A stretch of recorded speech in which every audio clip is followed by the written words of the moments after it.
LILA'S Sky Ark is the psychedelic prequel to Monolith of Mind's Revolutiion, a 2D top-down pixel art action game a la Hyper Light Drifter that followed an amnesiac assassin through a dark and decidedly ungroovy dystopian future. How fascinating then that LILA'S Sky Ark is anything but, as it follows a young girl named Lila through a bright, kaleidoscopic skyland full of Jimi Hendrix references, in doing so I suppose making its sequel look like the sequel to Woodstock.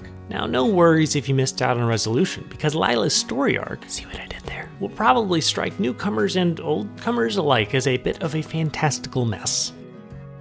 You, Lila, awaken a dreamy, floating skyland full of anthropomorphic animals under attack from a mysterious conductor who's out to control all that is magical and musical in the world. In response to this well-armed, existential threat, your not-quite-genius of a mechanical father, Dr. Father, sir, directs you, but to LILA'S, to brave the conductor alone by first reaching its airships and then besting its many musical minions. Along the way, Lila will grapple with themes of loss and loneliness, as evidenced by handwritten letters scattered about the Skyland addressed from Lila to her cold, hard witch of a mother. But despite these powerful themes and the game's intriguing backdrop, Lila's story largely fails to amount to anything more than the same sort of obtuse obscurity endemic to most Metroidvanias. Hey, don't get me wrong, I geek out over games with thick lore and thin plots as much as the next Vitavidia sub, but would a little narrative hand-holding here or there really be such a bad thing for the genre?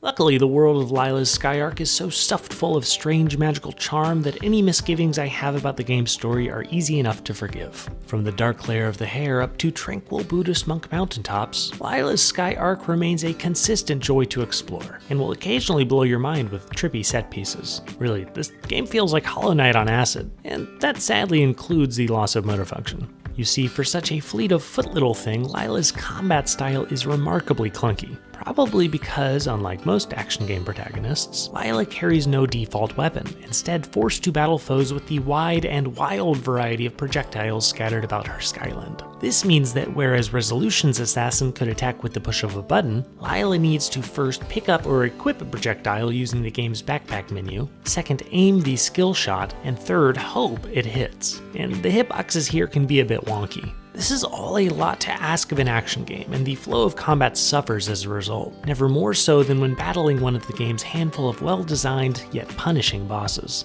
Meanwhile, Lila's non-combat mechanics don't bring anything new to the Metroidvania table, though the formula remains as satisfying as ever. You know, enter a world full of obstacles and slowly, quote, gear gain your way past them, including massive boulders, even more massive sleeping Stonehenge heads, stubborn chicken worm things, and more. You'll also occasionally stumble upon a challenging puzzle, at the end of which might await a new recipe to further aid Lila in combat or traversal. Add in hypersonic load times and a lack of shitty bugs, well, unless you count these little guys, and the overall act of playing Lila's Sky Ark is a very enjoyable one that should net you 15 to 20 hours of fun. From its complex yet dreamy world to a slick, shape-shifting musical score that I somehow failed to discuss, Lila's Sky Ark should delight fans of the genre and prove at least a pleasant distraction to everyone else. So, after averaging up our micrometrics, Lila's Sky Ark earns a slightly above average megascore of 3.2 out of 5. As always, this is Scope, and thanks for watching.